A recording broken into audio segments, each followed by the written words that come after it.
De compartir este espacio de presentación del libro Terapia del lenguaje en las infancias, clínica interdisciplinaria, vinculaciones con la familia y la escuela, escrito por Gisela Aronson, de Editorial Novedo. Voy a compartirles sobre algunos aspectos de la amplia trayectoria de ambas, Gisela Aronson y María Emilia Tripp, que la acompañan. Vamos a comenzar con Gisela. Es licenciada en Fonoaudiología, terapeuta de lenguaje en infancias, profesora universitaria de institutos superiores de formación docente. Tiene un posgrado en psicoanálisis de las infancias y las adolescencias, es miembro del Grupo Psicoanalítico del Oeste y del Fórum Infancias Morón. Es supervisora de equipos y profesionales de la salud y la educación, docente en espacios de formación en el área del lenguaje en las infancias en universidades, centros de salud, instituciones educativas y en el ámbito privado.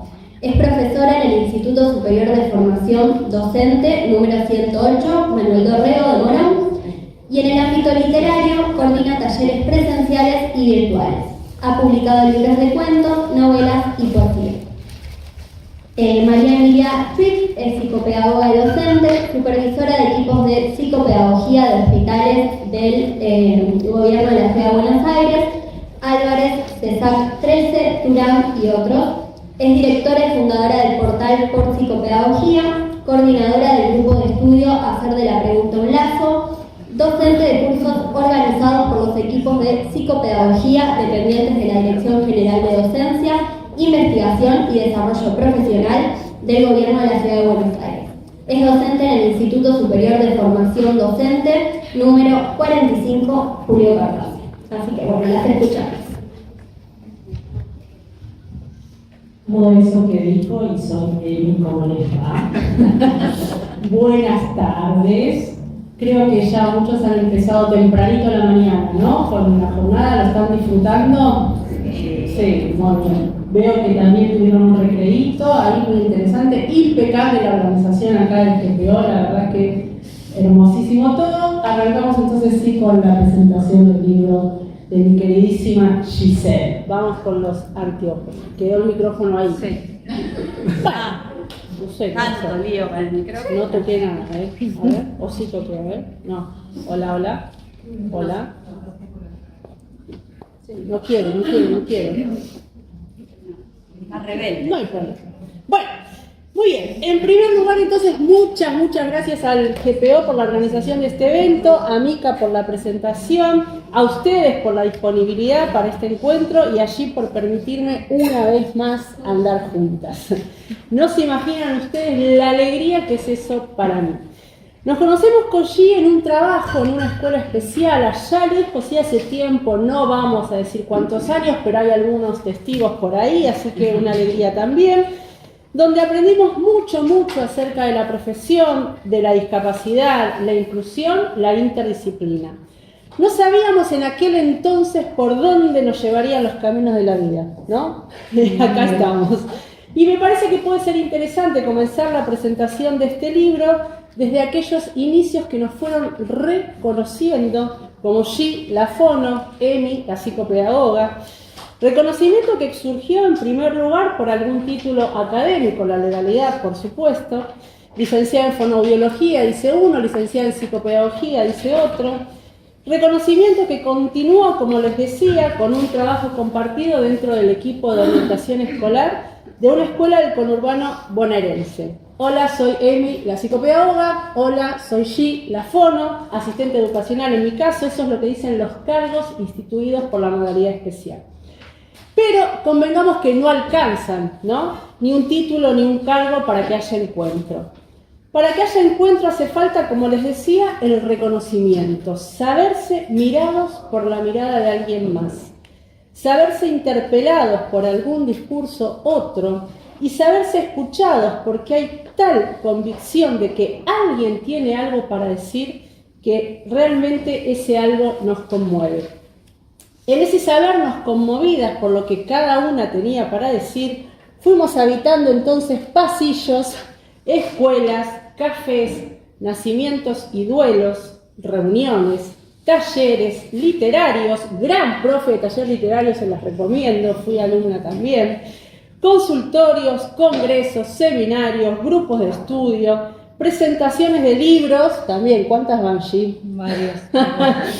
Proyectos, miles de proyectos en danza, alguno que otro concretado, ¿vieron cómo es esto?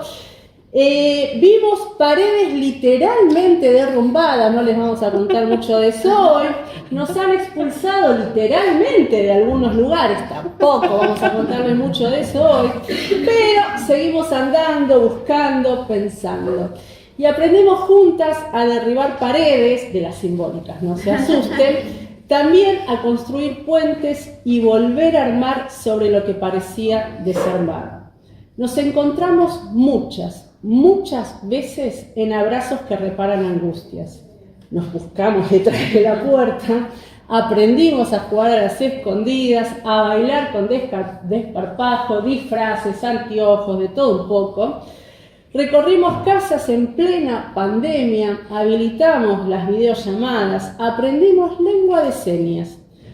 Armamos obras de teatro para facilitar el acceso a los cuentos, organizamos meriendas compartidas, despedidas, salidas. Nos reconocemos en eso que tenemos para decirnos y aprendemos mucho. Porque nos encuentra el sufrimiento infantil, la pregunta por el lenguaje y por el aprendizaje, la interdisciplina, la donación de tiempo, espacio y palabra, la huida de la vorágine patologizante, los vínculos amorosos, la dimensión de la escucha, una terapéutica subjetivante. Una terapéutica subjetivante capaz de donar palabras y huellas para que cada quien pueda enunciar y crear sus propias palabras y huellas. Una terapéutica subjetivante que prefiere el encuentro, apuesta al diálogo, construye un vínculo de más de uno, también de más de dos. Lo que tienen los encuentros es que, como verán, no son azarosos ni circunstanciales y sin embargo están repletos de azares y circunstancias. Lo que tienen los encuentros es que nos transforman, suponen encontrarse en y con las diferencias, arman lazo, nos tensionan, nos movilizan y nos conmueven. Las invito entonces a dejarse conmover por el encuentro con este libro. Ya está a la venta, ¿no? Por si alguno tiene ganas, y tengo acá para alguien que lo firme. El libro Terapia del Lenguaje, Clínica Interdisciplinaria, Vinculaciones con la Familia y la Escuela. Es un libro convocante, realmente convocante. Nos convoca a seguir preguntándonos para agujerear las certezas, a sabernos interpelados por las infancias, por el misterio que los encuentros suponen. ¿Vieron? No saberlo todo, no poderlo todo. Es un libro hecho de palabras que juegan, que inventan, que preguntan y se preguntan. Un libro hecho de palabras que donan tiempo y abrazo, son lazo, puente, guarida y poesía, también poesía. Palabras que acunan niñeces y proclaman derechos, y hablando de derechos y de poesía, les voy a leer un pedacito que está por aquí, que son de mis favoritos, que dice así. Derecho al pelo suelto, a los cordones desatados, derecho al pataleo y al puchero, la vuelta a la manzana, a llenarse de tierra en el campito. Derecho a huir del peine fino, derecho al dedo en la nariz, a saltar de la hamaca en pleno vuelo, al rinraje, a chapotear los charcos. Derecho al borrón en la hoja del cuaderno, a olvidarse la campera, a perder la goma, sí, otra vez. A la guerra de almohadas, a no querer salir más de la ducha, derecho a milanesa y papas fritas, las veces que sean necesarias. Derecho a usar la vocal que mejor suene, derecho a un nombre propio y no a una sigla. A que difícil no se vuelva problema. Derecho al derecho de niñar la niñez con las palabras que nos salgan. Un hermoso.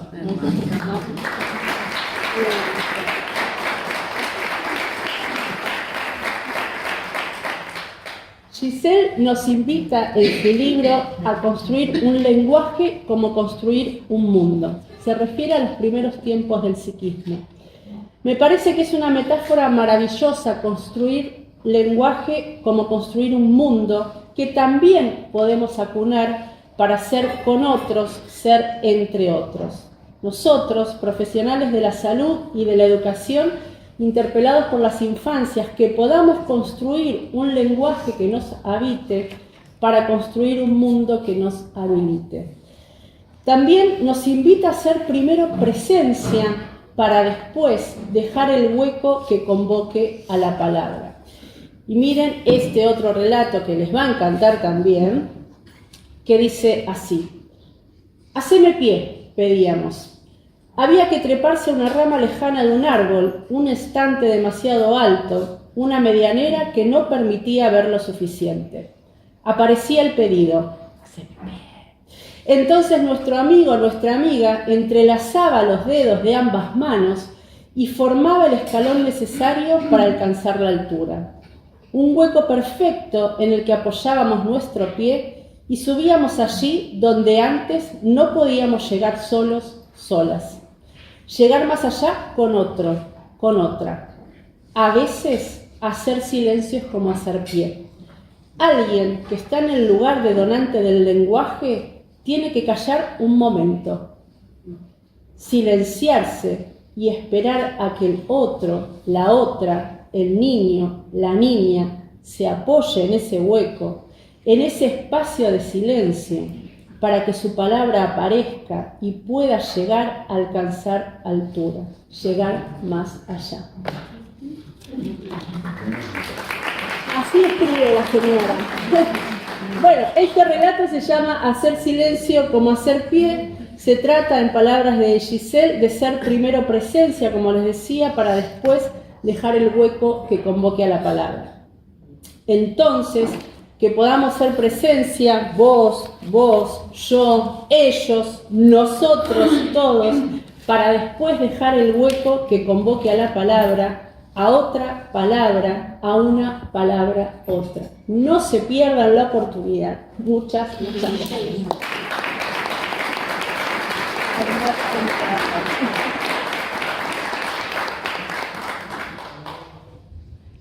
Bueno, yo quería agradecer a Eli por todo eso que contó, que nos une desde hace tantos años, a los compañeros y compañeras del Grupo Psicoanalítico del Oeste por la posibilidad de traer este libro acá hoy, a todos y todas quienes vinieron hoy, se acercaron, gente que conozco hace mucho, hace poco, hace más o menos, familia. Bueno, y me produce también mucha alegría el poder traer algo de la interdisciplina en un espacio como este que nos parece muy necesario. Y también un poco pensaba antes de la presentación de este libro, las presentaciones de libros son cosas muy raras. ¿Y por qué? Porque uno se pone de este lado y tiene que hablar de un libro que el público, la gran mayoría, todavía no leyó. Cuando uno presenta un libro de narrativa, por ejemplo, de novela o de cuento, tiene que ser muy cuidadoso porque tiene que presentar ese libro, hablar del libro, pero no develar demasiado, porque bueno, si es una novela no puede develar mucho de la trama, si son cuentos también tiene que dar como un paneo general de cuál es el hilo que conduce a esos cuentos.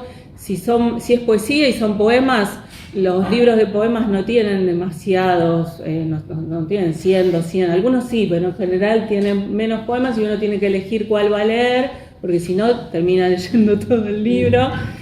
Y pensaba, cuando preparaba la presentación de este, es mi primer libro no literario que yo presento, y es una novedad para mí, y pensaba qué diferente es de la presentación del libro de literatura, porque acá cuanto más uno devele mejor, digamos. Entonces tiene como esa libertad de abrir un poco más este tipo de tramas.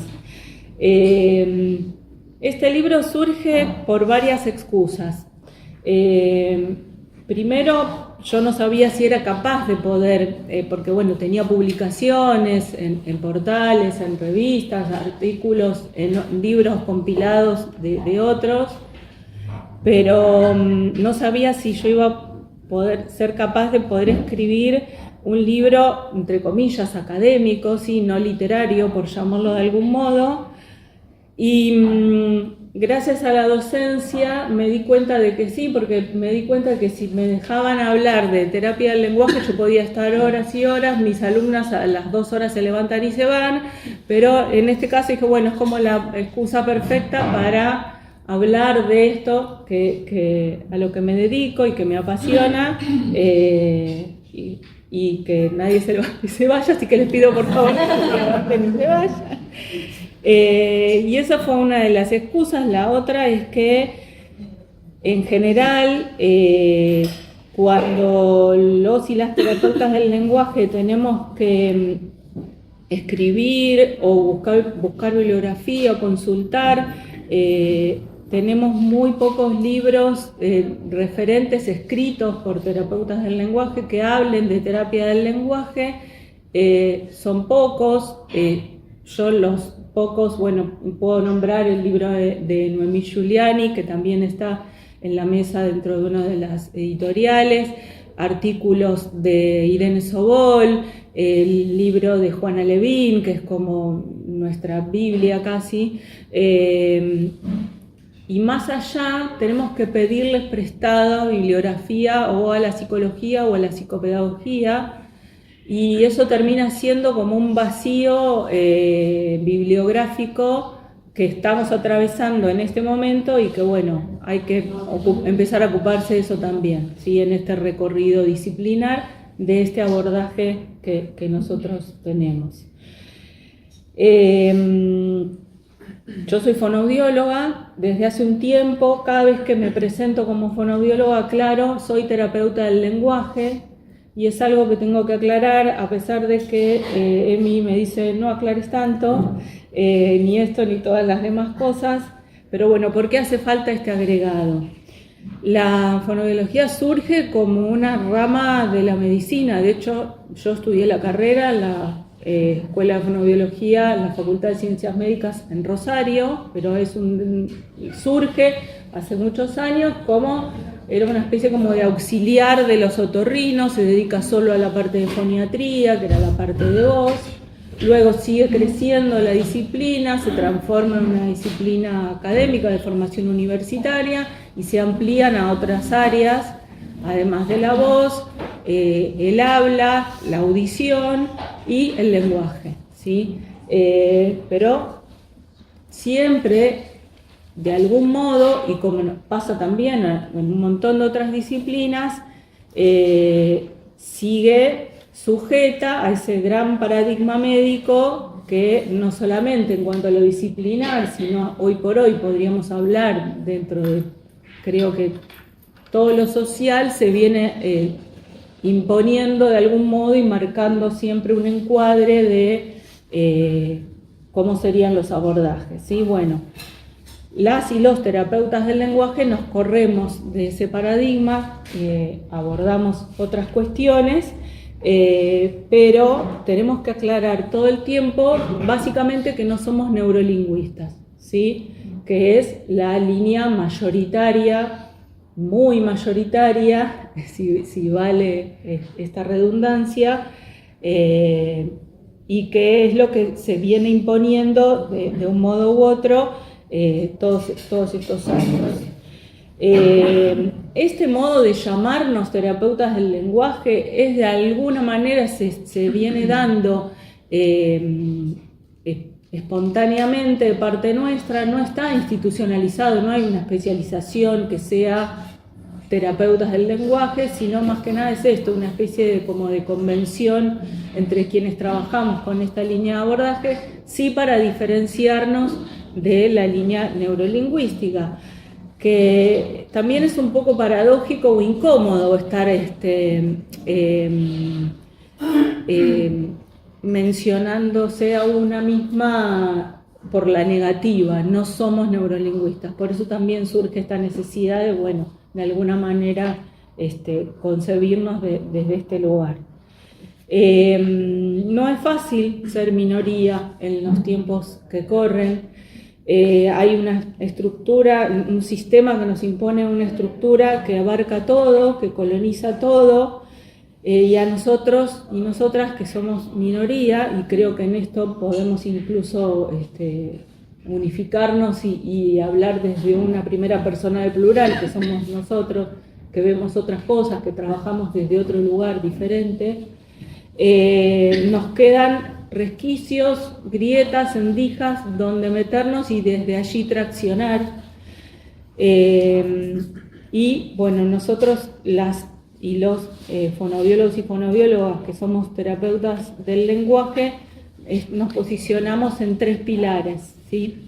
Uno es la lingüística, desde la lingüística estructural, obviamente, de Saussure, pero también desde la lingüística de la enunciación, a partir de Benveniste, donde le dice a la teoría de la comunicación, que también es hasta el día de hoy, que cualquiera pregunta en cualquier aula o en cualquier ámbito, uno pregunta qué es el lenguaje y lo primero que surge es lo que nos permite comunicarnos. Bueno, más allá, Benveniste, más a la teoría de la comunicación e incluso a la lingüística estructural, le dice, bueno, todo muy bien, pero acá hay un sujeto, ahí es un sujeto hablante, y nosotros nos pondríamos, de hecho yo hasta fantaseé con venirme con la remera con la cara de Benveniste y la frase que dijera, porque su gran frase, que es remera para nosotros, es en y por el lenguaje como el ser humano se constituye como sujeto.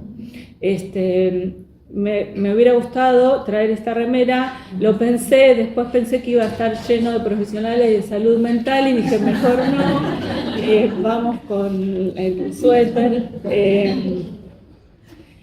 Bueno, ese es uno de los grandes pilares, la lingüística. El otro gran pilar es la filosofía del lenguaje, porque bueno, más allá de que sí sea una función, la comunicación, hay mucho más del lenguaje, y la filosofía del lenguaje precisamente es este otro pilar que nos permite abordar al lenguaje o entenderlo no solo como un instrumento, sino como constitutivo del sujeto. Entonces, parados desde ese paradigma, es como desarrollamos nuestra terapéutica. Y el otro gran pilar es el psicoanálisis y su ética, entendiendo por esto, bueno, las instancias de estructuración psíquica y no como sí se suele abordar desde otros modos disciplinares, que lo emocional es un factor externo que viene a influir en ese desarrollo del lenguaje, ¿sí? Entonces, el desarrollo del lenguaje y la constitución subjetiva como constitutivos precisamente del sujeto. Y también entendiendo al trabajo, a la terapia en el desarrollo del lenguaje en las infancias, obviamente desde una mirada subjetivante y entendiendo la riqueza de la trama contextual que esto supone. El lenguaje es un fenómeno complejo que está configurado por múltiples variables. La apropiación y el desarrollo en las infancias es un proceso que se va desplegando en un devenir y se constituye en un entramado biológico, psíquico y en un determinado entorno social, cultural, histórico y político. Por eso entendemos que el modo posible de ejercer una práctica es el diálogo interdisciplinario con todos los participantes de la escena, en torno al niño o la niña, la familia, la comunidad, la sociedad, la escuela, los otros profesionales. Y este posicionamiento es un posicionamiento complejo que entiende el lenguaje de las infancias, a la constitución psíquica y a los contextos productores de subjetividad desde la misma complejidad. Pero resulta que no están siendo tiempos de mucha tolerancia a lo complejo. Perdón, Gise, vamos a ir teniendo que cerrar, así podemos abrir, sí. Hacer el cierre, por supuesto. Sí, hace unos días lo escuché a Dolina en una entrevista, últimamente está haciendo muchas entrevistas, y lo escuché decir, la complejidad no es atractiva, es más bien disuasiva. Y son épocas en que lo atractivo es lo simplificado, lo resolutivo, lo eficaz, lo exitoso, lo efectivo, lo rápido, lo directo. Y esto mismo es lo que la sociedad les está pidiendo a los niños, que sean todo eso, exitosos, eficaces, efectivos, rápidos, adultos. Y si esto no sucede en los términos del desarrollo, aparece la máquina etiquetadora que responde, intenta responder y explicar a todo fenómeno con este mecanismo.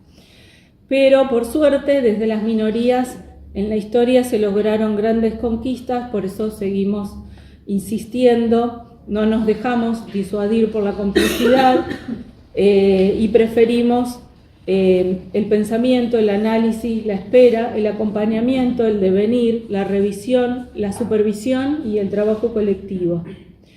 Este libro, bueno, ya habrán visto a partir de los fragmentos que eligió Emi, es una mezcla entre el ensayo, la casuística y también textos literarios y narrativos y poéticos que fueron surgiendo y que también de algún modo yo quise amalgamar en esta cosa medio disociativa de la fonoterapeuta del lenguaje y la escritora de literatura. Bueno, acá por suerte me di el gusto de amalgamar un poco todo eso, que se pregunta qué es lo que se dice de un niño cuando se dice que no habla, qué significa eso, que un niño no hable, ¿sí? A dónde nos lleva, a dónde nos ubica, dónde ubica al niño y a su entorno, que no simplifica la aplicación en un test, ni una única respuesta correcta, ni la valoración numérica, ni la prescripción de una sigla, ni la solución en tips, ni ejercicios, ni recursos vistosos, pero desubjetivizados. La terapéutica que proponemos es artesanal, enmarcada en la transferencia múltiple, respetuosa del devenir que implica el desarrollo de un niño, un sujeto en pleno proceso de constitución, en una trama familiar, comunitaria, social, histórica, política, cultural, compleja y por lo tanto interdisciplinaria. Y una última cosa más, bancame Mica.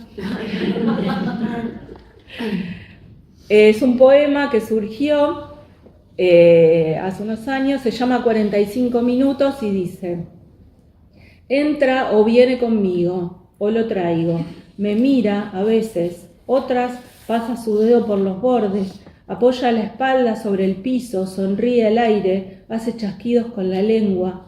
Durante el tiempo que estamos juntos, me parto en dos, tal vez en tres o más, y le dono eso que suelo llamar mi ser. Le presto palabras para cubrirse, con los brazos trazo líneas y muros que contengan. Mis manos dibujan formas, transforman apenas su alrededor. Busco sus ojos, canto un poquito, ofrezco una pelota, un color, una risa, el desliz de un juguete, un cuchicheo. Después se va con su mamá y yo me quedo un poco despojada, voy juntando lo que quedó de mí en los rincones del consultorio. Respiro hondo, vuelvo a armarme, me abrazo, a veces otras me abrazan y me preparo que en breve vuelve a sonar el timbre.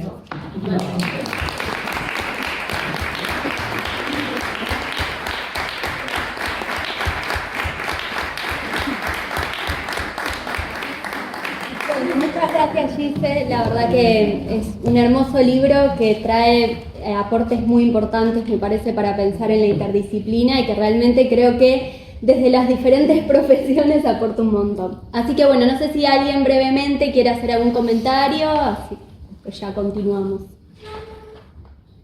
Una cosita, a mí se me puso la piel de gallina con esto último que leíste, pero pensaba en relación a lo que venimos trabajando, ¿no? Respetar los tiempos, en que a veces pareciera que no hacemos nada, y ahí pusiste en palabras tan lindas todo lo que uno hace ahí, ¿no? La implicancia, ¿no? Entre dono mi ser, ¿no? Sí. Cómo quedar. Y cómo nos vamos desarmando y después nos tenemos calma también. Sí. Muy bueno. Y también esto del silencio, ¿no? Que respetar estos procesos. No llenarlos de diagnóstico de palabras, bueno, calculo que es por ahí. Sí. Sí, un poco lo que hablábamos en la mesa anterior, esto que nos pasa a nosotros y a nosotras en ese momento, en ese espacio, más allá de nuestras intervenciones, bueno, ¿con qué nos quedamos también después de eso? Y la importancia de los otros, ¿no? También a veces la presencia de un otro que abrace, que escuche, de que los haga silencio. encuentros, ¿no? Porque la verdad es que son tiempos, no hace falta aclarar lo difíciles que están, y poder sostenernos en los encuentros, ¿no? Me parece que es fundante y fundamental, y bueno, acá estamos. El tiempo de rearmarse también. Sí, sí. Allá. Tengo una pregunta, a ver si la puedo desarrollar, si soy de Río Negro, soy alucinense por eso. En el espacio donde yo trabajo se armó un debate hace poquito de una paciente de unos 14, 15 años que tiene diagnóstico de autismo bastante severo y había empezado a aparecer el lenguaje. Entonces armó el debate entre la psicomotricista y la psicóloga de si tenía que intervenir fono o no. Y bueno, pasó un tiempo y ahora están medio en el debate de nuevo. Y yo me preguntaba en esto, ¿no? ¿Qué pasa qué significa que un niño no hable? Y yo pienso, desde la perspectiva de la fonoaudiología, en este caso, ¿qué significa que esta niña empezó a hablar y a aparecer la intención comunicativa y cómo podría entrar la fonoaudiología o la terapia del lenguaje en un caso así? Sí, a veces viene muy de la mano de dónde está puesta la demanda ahí, ¿sí? Sí, a veces la demanda aparece en principio o casi exclusivamente desde la demanda de este tipo de terapia, donde ahí uno tiene como que abrir, bueno, qué hace con esa demanda, aceptarla, trabajar con ella y ver cómo se puede abrir para que intervenga en caso que se considere, que casi siempre, o siempre me animaría a decir, la intervención de una terapia de psicología, por ejemplo, o de psicopedagogía, bueno, dependiendo de cuál sea el caso, pero me parece que es un poco poder equilibrar o ir trabajando en ese caso a caso, sobre todo el momento de la demanda específica.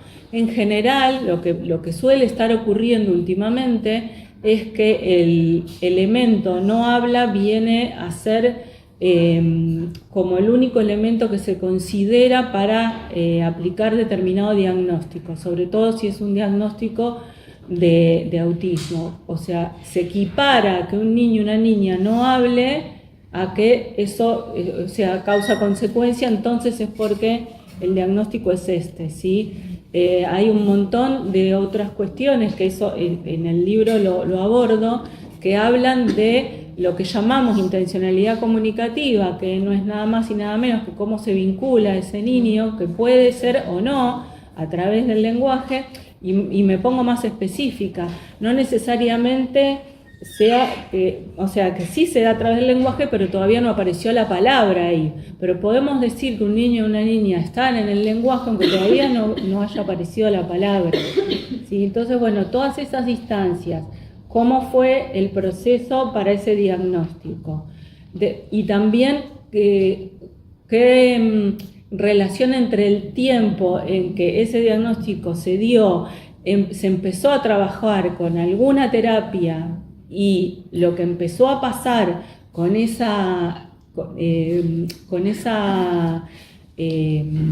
intencionalidad comunicativa, llamémosle así, lo que empezó a pasar en ese poco tiempo para que las cosas empiecen a modificarse. Entonces algo que nos parecía o como viene presentado ese niño, esa niña, como que no tiene intencionalidad comunicativa o no está tan claro o no está del todo conectado, empieza a trabajar, digamos, la maquinaria terapéutica y esto enseguida empieza a haber una modificación ahí. Y ahí es donde te tenés que empezar a ver, bueno, en qué momento o en qué caso se incorpora la terapia del lenguaje o si ya está en otro espacio terapéutico. Bueno, hay un montón de factores que hace a esto y no es algo que te podamos decir, mira, sí es necesario en todos los casos, apenas empiece a ver algo de la intencionalidad comunicativa, de incluir a ese niño, esa niña en una terapia del lenguaje. Incluso a veces es el espacio de terapia del lenguaje la que empieza a producir algo dentro de esa intencionalidad comunicativa. Una de las preguntas, de hecho, que sostiene el libro, una de las tantas, porque está hecho de preguntas, les decía, es esta: ¿qué significa que no habla? ¿No? De la misma manera, por ahí desde la interdisciplina, desde mi lugar, ¿qué significa que no aprende? ¿No? Y por ahí transformar quizás esos no en el cómo se comunica, ¿no? Cómo aprende, qué necesita en todo caso para poder comunicarse, para poder aprender, para que algo de la palabra en este caso tenga lugar, porque también nosotras con los niños, niñas que trabajamos, también sabemos que no siempre la palabra comunica, ¿no? Hay palabras que son soliloquio y por ahí no comunican, pero aún así desde ahí partimos, ¿no? Y eso también es un montón y lo ponemos a trabajar. Bueno, chicas, les agradecemos muchísimo.